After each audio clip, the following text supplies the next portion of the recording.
அவள் தானே எங்கள் புன்னகை நாள்தோறும் இங்கு பண்டிகை நம் வானில் வான வேடிக்கை இதுபோல சொந்தம் தந்ததா இறைவாவா நன்றி சொல்கிறோம் உனக்கேதும் சோகம் தோன்றினா இங்கே வா இன்பம் தருகிறோம் சரவெடி போல் சேர்ந்து நாம் சிரிக்கலாம்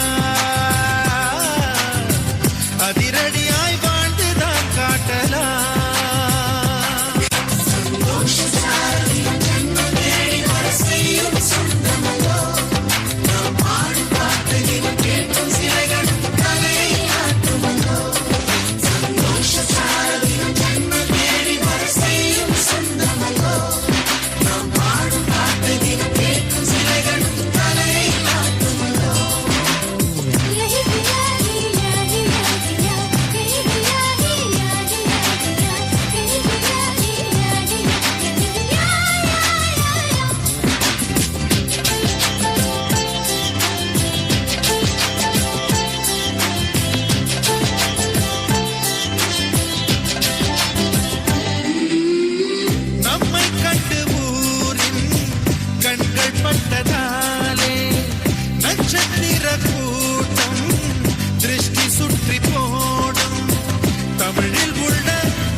பேரை வைத்துக் கொண்டு செல்லமாக நாளும் சொல்லி சொல்லி பார்ப்பதுண்டு அள்ளி அள்ளி அந்த